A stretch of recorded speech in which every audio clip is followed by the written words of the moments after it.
نحمده ونصلي على رسوله الكريم اما بعد بسم اللہ الرحمن الرحیم السلام علیکم ورحمۃ اللہ وبرکاتہ۔ عید الفطر سے قبل قبر میں مردے کیوں روتے ہیں؟ عید کے دن قبر کے اندر کیا ہوتا ہے؟ عید الفطر کے دن کون سے مردہ لوگ خوشیاں مناتے ہیں؟ عید الفطر کے دن کون سے مردہ لوگ قبر میں سوگ مناتے ہیں، افسوس کرتے ہیں؟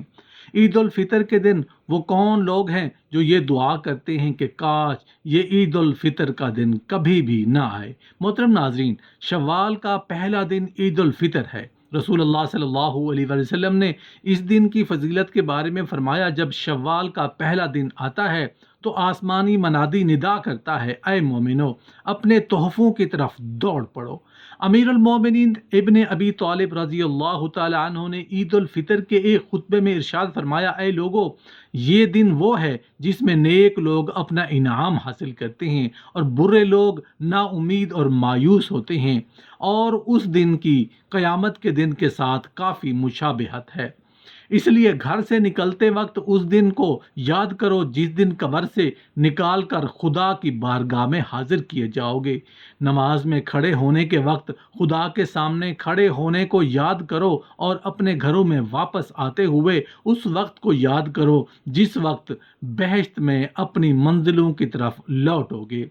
اے خدا کے بندو، سب سے کم چیز جو روزہ دار مردوں اور خواتین کو رمضان المبارک کے آخری دن عطا کی جاتی ہے وہ یہ فرشتے کی بشارت ہے جو صدا دیتا ہے، اے بندہ خدا مبارک ہو، جان لے تمہارے پچھلے سارے گناہ معاف ہو گئے۔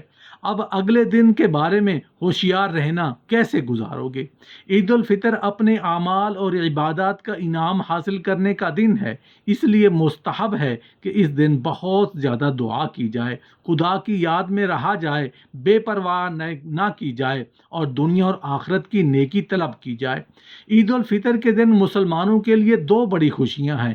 ایک یہ کہ اس دن اللہ تعالیٰ صدقۃ الفطر قبول فرماتا ہے۔ یہ بہت بڑی سعادت ہے کہ اللہ تعالیٰ ہمیں مال عطا فرماتا ہے، پھر اس سے کچھ ہم اپنے نام پر قبول فرما لے اور اسے ہماری آخرت کے لیے محفوظ فرما دے۔ اس لیے عید کے دن پہلا کام صدقۃ الفطر ادا کرنا ہے۔ دل کی خوشی کے ساتھ خوب زیادہ سے زیادہ صدقۃ الفطر اپنی طرف سے اور اپنی نابالغ اولاد کی طرف سے ادا کریں، اور اللہ تعالیٰ کا شکر ادا کریں کہ اس نے ہمیں اس کی توفیق عطا فرمائی۔ دوسری خوشی مسلمانوں کے اجتماع میں اللہ تعالیٰ کے حضور 2 رکعت نماز ادا کرنے کی ہے۔ رمضان المبارک میں محبوب کی خاطر بھوکے پیاسے رہنے والے عاشقین کو آج ایک خاص ملاقات پر بلایا گیا ہے۔ یہ خاص ملاقات ہے عید کی نماز۔ اس لیے صبح اٹھ کر خوب اچھی طرح نہا لیں، پاک صاف ہو جائیں، اپنے لباس میں سے جو اچھا ہو وہ زیب تن کریں، خوشبو لگائیں، مسواک کریں، منہ کو معطر کریں، جو عطر میسر ہو وہ لگائیں، سرما اور امامہ سے زینت حاصل کریں۔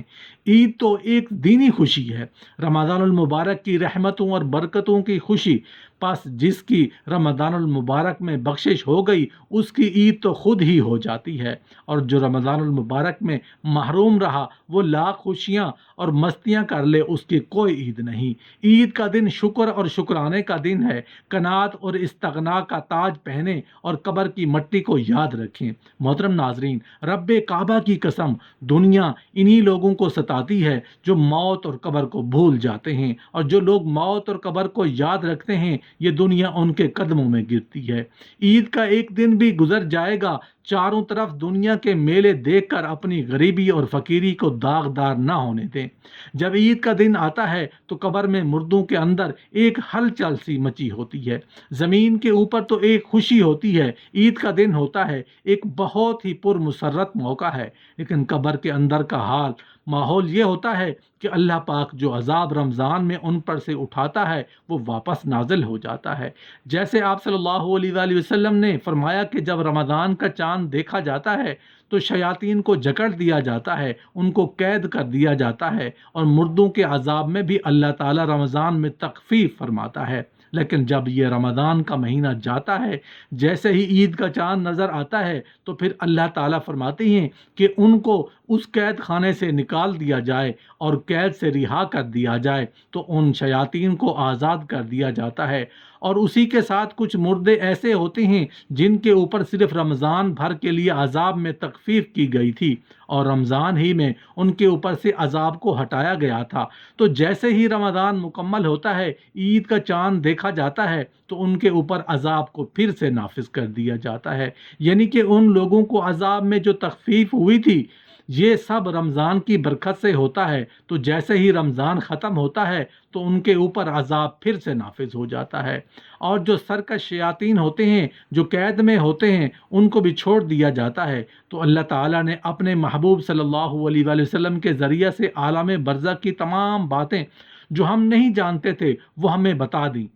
اسی وجہ سے عید کے موقع پر جب ہم خوشی منا رہے ہوں، جب ہمارے یہاں خوشی کا ایک ماحول ہو، تو اس وقت ہمیں اپنے مردوں کو یاد رکھنے اور ہمیں ان کے لیے ایصال ثواب بھی کرنا چاہیے، اور ہمیں ان سے ایک نصیحت بھی بہت حاصل کرنی چاہیے۔ وہ نصیحت یہ ہے کہ جب ہم خوش ہوں اور ہماری خوشی کا موقع ہو، مسرت کا موقع ہو، تو ہمیں یہ سوچنا چاہیے کہ جو لوگ ہم سے جدا ہو گئے وہ لوگ بھی کبھی ہماری طرح دنیا میں رہتے تھے، ہماری طرح کھانا کھاتے تھے، ہماری طرح ایک اچھی زندگی بسر کرتے تھے، لیکن موت نے اپنا بے بس کر دیا کہ وہ آج وہ ہمارے نہ کسی خوشی میں شریک ہیں، اور نہ ہی وہ آج ہمارے ساتھ ہیں، نہ ہی انہیں عید کی خوشی کا کوئی موقع حاصل، بلکہ وہ آج اپنی اپنی قبروں کے اندر سو رہے ہیں۔